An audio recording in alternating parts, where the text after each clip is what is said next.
Ya, tapi mungkin ini ya, makasih tadi Bapak yang sudah menyampaikan. Tapi mungkin saya karena akhir-akhir ini terutama ya, melihat di media sosial dan mungkin di channel-channel YouTube yang sedang menyoroti santri. Memang saya merasa memang ini PR yang besar, isu lingkungan yang mungkin ini adalah isu global, seluruh dunia sedang perhatian soal itu, dan saya melihat tadi seperti dikatakan juga bahwa pesantren dengan santrinya dan itu mempunyai potensi yang sangat besar untuk mendiseminasikan tradisi ekolingkungan di kalangan masyarakat yang terutama kan di Indonesia ya santri itu tadi kan, kemudian yang mengaruhi masyarakat sekitar ya. Tapi mungkin saya melihat tantangannya berat sekali, terutama mungkin dari pesantrennya sendiri. Ya, dari pesantrennya sendiri artinya yang seperti tadi saya sampaikan di awal itu bahwa ya karena populasinya sangat banyak, kemudian kan butuh pengaturan itu soal sanitasi, soal ini, tapi kan biayanya tidak murah untuk kemudian menjadikan gaya hidup yang sehat, kemudian yang ramah lingkungan, misalnya dengan bagaimana mencuci airnya dibuang kemana, terus bagaimana air limbah dibuang kemana. Kan kalau dengan teknologi yang ramah lingkungan mungkin semakin mahal ya. Saya tidak tahu. Nah, tapi mungkin juga ada nggak mungkin tradisi pesantren yang memang menjadi beban berat atau justru mungkin yang menjadi beban berat dulu lah. Kalau artinya menjadi pendukung mungkin bisa, tapi terserah juga mau sebenarnya ada tradisi yang lebih mendukung pada kekuatan pesantren untuk menjadi resource green Islam tadi, atau justru ada tradisi yang menghalangi. Tradisi apa ya kira-kira di pesantren, dan mungkin seharusnya bagaimana gitu pesantren atau stakeholder pesantren menghadapi itu. Dengan Ibu. Sebenarnya untuk mengembangkan pesantren yang ramah lingkungan itu kan sebenarnya tergantung balik lagi ke komitmen dari pesantrennya, dari lembaganya gitu. Karena kalau penelitian kami itu menunjukkan bahwa dari semua pesantren yang punya program-program lingkungan, hampir semuanya itu masih berjalan. Yang nggak berjalan ataupun tumbang itu kan sedikit sebenarnya. Nah, yang berjalan itu kemudian kenapa terus berjalan? Karena memang ada komitmen yang tinggi dari petinggi yang ada di pesantren, kemudian juga dilembagakan dalam pesantrennya itu sendiri. Dalam lembagakan misalnya dalam aturan lembaga, misalnya di SK-kan, atau ada peraturan-peraturan yang kemudian dibiasakan kepada santri di setiap kamarnya, kemudian ke guru-gurunya itu juga nilai-nilainya diajarkan, kemudian sampai ke santrinya juga sampai menyadari itu. Kemudian selain itu juga secara struktur, misalnya kita mau mengurangi sampah di pesantren, terutama sampah plastik, maka di kantin, maka di catering tempat mereka makan sudah tidak ada sama sekali penggunaan plastik. Jadi kan prasmanan yang makannya bareng-bareng. Justru itu kan tradisi pesantren yang sering kita lakukan ya, makan satu nambang untuk bersama, itu kan mengurangi sampah juga sebenarnya gitu, sampah plastik terutama gitu. Atau mereka ketika jajan itu jajannya juga misalnya ditaruh di dalam toples, mereka membawa wadah sendiri. Nah itu kan adalah pembiasaan-pembiasaan yang harusnya dilakukan di pesantren dari struktural, kemudian juga harus ada komitmen yang tinggi dari pesantren. Itu contoh aja untuk tradisi-tradisi yang sebenarnya bisa di scale up untuk bisa membiasakan sehingga perilaku ramah lingkungan itu terus terlembaga dalam pesantren dan programnya terus lanjut. Ya, saya nambahin gitu ya, Pak Amin ya. Terkait tradisi kan kalau pesantren kan tradisi kolektif ya, bersama gitu ya. Apapun bersama, sholat bersama, makan bersama, hidup bersama, bangun pagi bersama. Ya, kebersamaan itu bisa menjadi potensi tadi disebutkan banyak di depan, bisa juga jadi tantangan, ya kan? Jika misalnya tidak bisa mengelola sampah dalam sehari tadi 1 ton ya. Ada satu pesantren yang memang 1 ton produksinya. Satu kasus ya. Tapi ada juga tradisi-tradisi seperti maulidan, tahlilan dan sebagainya yang memang kalau ini kami kebetulan juga menyusun KMA Menteri Agama tentang pesantren ramah lingkungan. Nomor 42 ya, itu pesantren ramah lingkungan. Kami di PPIM mendorong pembentukan itu. Kita melakukan dengan 3 tahap ya. Pertama kesadaran lingkungan, kemudian perilaku, perubahan perilaku, ketiga pelembagaan. Hmm. Nah di tingkat kesadaran ini memang macam-macam Betul. bentuknya.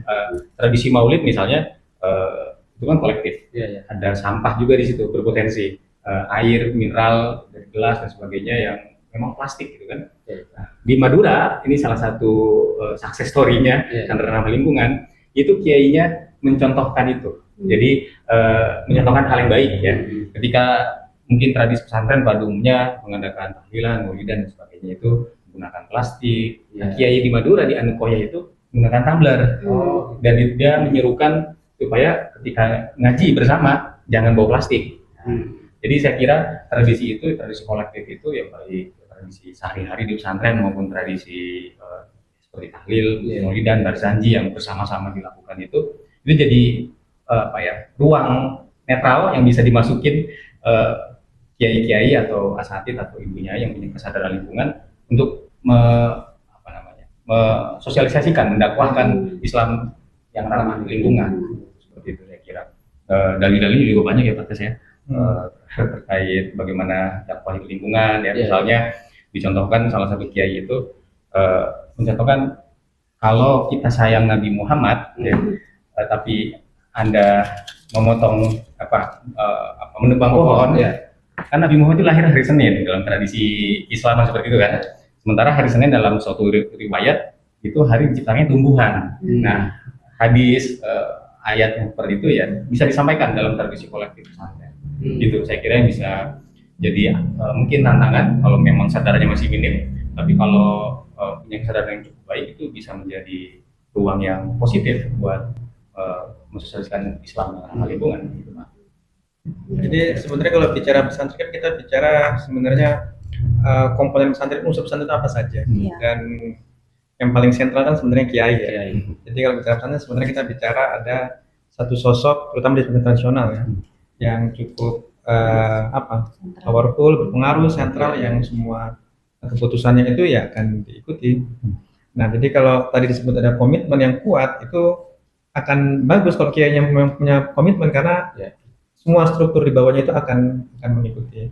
Hanya emang tantangannya itu biar dia bisa sustain atau bisa continue kan, komitmen itu perlu disosialisasikan, disampaikan. Jadi tidak hanya berhenti di kiai, tapi juga ke santri. Jadi ini juga kalau kita riset di riset Islam kita juga seringkali ada kesenjangan antara aktor utama kiai atau pemimpinnya di gerakan itu dengan di grassroots atau di masyarakat atau di konstituen. Jadi ini yang perlu dijembatani. Ya, menjembataninya ya tadi kiai perlu untuk bahwa dia perlu menyampaikan, dia perlu mengajarkan, tidak hanya dia punya komitmen dan dia mewajibkan, tidak berhenti di situ.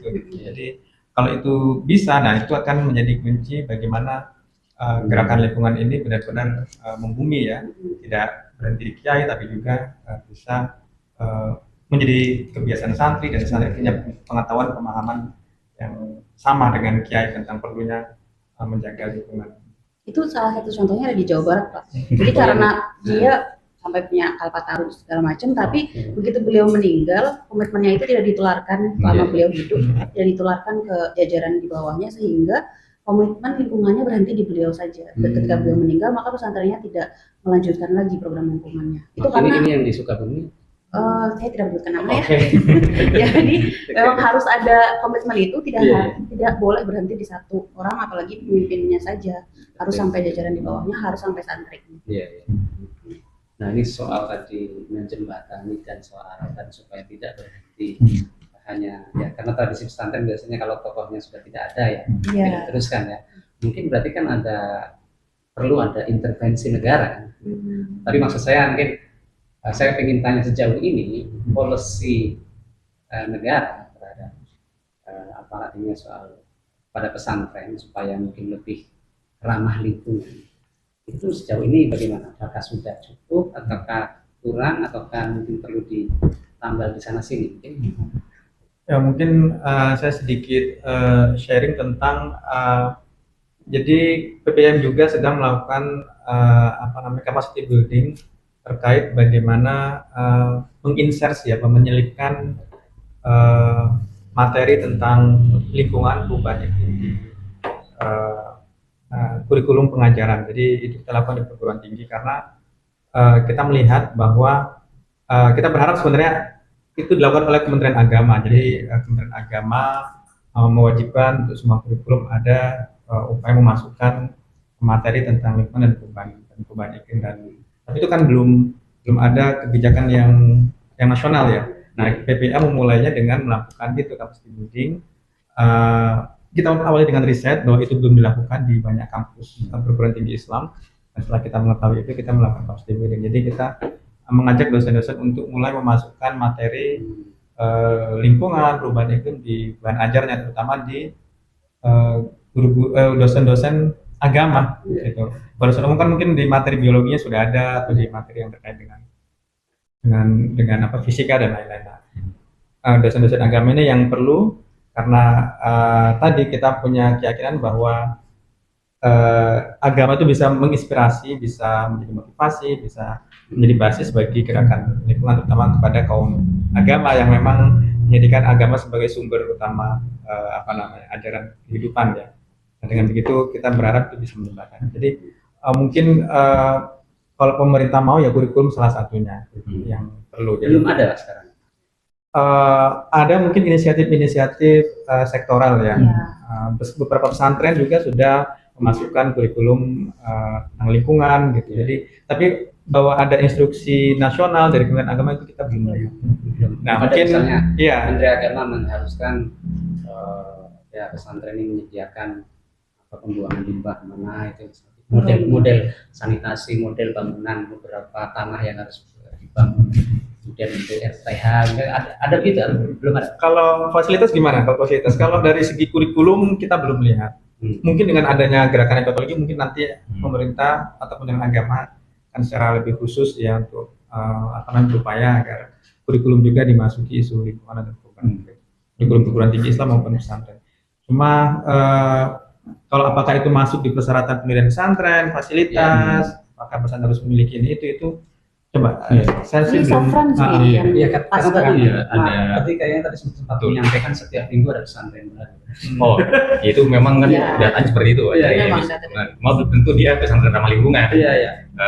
Tapi kalau untuk kebijakan betul kurikulum mungkin belum ya Pak. Cuma kita juga harus pahami bahwa pesantren kan punya tradisi mandiri ya. Ketika negara masuk, berarti kan negara memberikan apa yang disebut intervensi kan bukan berarti mengarahkan secara detail mungkin seperti apa ya, tapi menjadi panduan aja. Nah, panduan itu sebenarnya sudah ada di Kementerian Agama. Sebenarnya baru di tahap inisiatif. Selain tadi kurikulum agama insersi di perguruan tinggi, kami juga mendorong yang tadi atas keputusan Menteri Agama tentang panduan pesantren ramah lingkungan. Nah, panduan itu sudah ada. Di panduan itu ada 3 aspek berdasarkan riset yang kami temukan juga, jadi evidence based. Jadi syukurnya Kementerian Agama melihat hasil riset sebagai basis kebijakan, jadi bukan berdasarkan asumsi atau semata ya, tapi berdasarkan riset. Jadi ada 3 hal. Yang pertama tadi bagaimana penguatan kesadaran lingkungan. Jadi jika ingin pesantren mengarah kepada ramah lingkungan, dia harus punya kesadaran lingkungan. Bagaimana caranya? Itu masing-masing pesantren punya caranya tersendiri, punya sumber dayanya sendiri juga. Kemudian kedua, diharapkan dari situ ada perubahan pola perilaku yang sebelumnya mungkin tidak ramah lingkungan menjadi ramah lingkungan. Kalau ini salah satu objek penelitian kami di desa Sangurejo itu Pak ya, itu ada istilah desa padat kumuh miskin, tapi setelah ada kiainya yang sebagai inisiator lokal itu mengubah menjadi percontohan ya. Di situ juga ada pesantren juga. Nah, saya kira itu kedua. Kemudian ketiga, pelembagaan. Nah, ini tadi disinggung oleh Bu Yani, seringkali pesantren menghadapi masalah pelembagaan itu ya. Mungkin kesadarannya sudah ada, mungkin pola perilakunya sudah berubah, tapi ketika kesadarannya hanya berhenti di Pak Kiai, Ibu Nyai, dan itu berhenti. Tapi kalau dia punya pelembagaan, apa itu pelembagaan? Misalnya komunitas santri ramah lingkungan di dalam santri, atau punya divisi khusus asatid yang mengurus masalah lingkungan. Nah, itu sudah sebenarnya ada di panduan itu, dan Kemenak sudah mensosialisasikan sebenarnya ke ratusan pesantren sebagai pilot. meskipun pesantren yang kemudian diakomodasi, kemudian juga ada pertanyaan lanjutan ke Kementerian Agama. Setelah ini what's next gitu ya. Apa yang kami harus lakukan setelah ini? Nah, saya kira perlu juga sosialisasi yang gencar dari Kementerian Agama, melibatkan mungkin tokoh-tokoh agama di pesantren. Gitu. Jadi mungkin sekarang masih tahap inisiasi. Artinya di Kementerian Agama inisiasi. Kalau di Ormas bagaimana? Nah, Ormas itu ada nggak kemajuan dalam ya tadi Kemenak baru menginisiasi. Ormas bagaimana? Apakah Kalau juga Ormas, ada gerakan yang masif saat ini? Ormas sebenarnya mungkin dari dulu sudah mulai pada wawasan lingkungannya lebih pada meningkat gitu ya. Bahkan sebenarnya untuk subsection pesantren sendiri, masing-masing organisasi itu punya juga pesantren-pesantren yang sudah diarahkan ke arah lingkungan. Misalnya di NU itu sudah ada namanya pesantren hijau. Itu trademark khusus untuk masyarakat NU ya, pesantren-pesantren di NU yang ada labelnya pesantren hijau, berarti wajib itu punya kawasan yang hijau juga dari pemilahan sampah. Terus bahkan mereka ada juga satu pesantren yang limbah santrinya juga dipisah. Jadi kalau misalnya buang air besar, maaf, itu juga alirannya berbeda agar jadi biogas juga Pak. Gitu. Jadi itu kan sebenarnya udah sampai situ. Gitu. Muhammadiyah juga boarding school, ya, itu juga banyak juga yang punya program-program lingkungan. Nah itu juga didukung oleh lembaga-lembaga di dalam Muhammadiyah itu sendiri. Gitu. Jadi sebenarnya kalau ormas sih sebenarnya sudah punya banyak inisiatif ya dari ormasnya, kemudian turun ke pesantren-pesantren di bawah ormas tersebut. Termasuk di NTB itu Mbak ya, Nahdlatul Wathon juga. Nahdlatul Dini Islamiyah itu cukup progresif, Kiai dan Ibu Nyainya, pengurus besarnya, pesantrennya sempat berkunjung ke sana, punya semacam itu pengelolaan limbah dan sebagainya. Itu pesantren Nahdlatul Wathon Dini Islamiyah. Ya bahkan di sekolahnya ada greenhouse-nya. Iya. Dan jadi juara pertama di provinsi dan kemudian di nasional juara ketiga. Sebagai lembaga pendidikan ya, bukan hanya pesantren, jadi bersaing dengan lembaga pendidikan yang lain. Jadi kalau dalam pandangan para peneliti ini sebenarnya praktek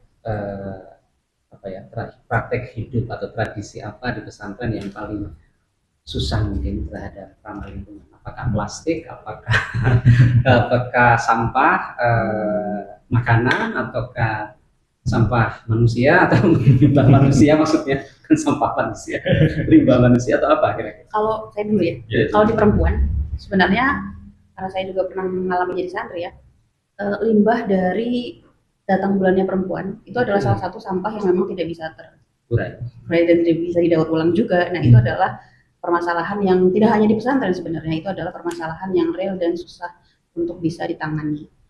Apalagi pesantren yang tidak punya sumber daya manusia maupun finansial untuk mengelola sampah tersebut. Ini itu kalau menurut saya itu agak susah di bagian itu. Kalau makanan semua santri kalau ada makanan tuh nggak akan tersisa, nggak akan ada limbah organik gitu ya. Tapi kalau sampah untuk khusus perempuan ini PR besar kita. Bapak-bapak.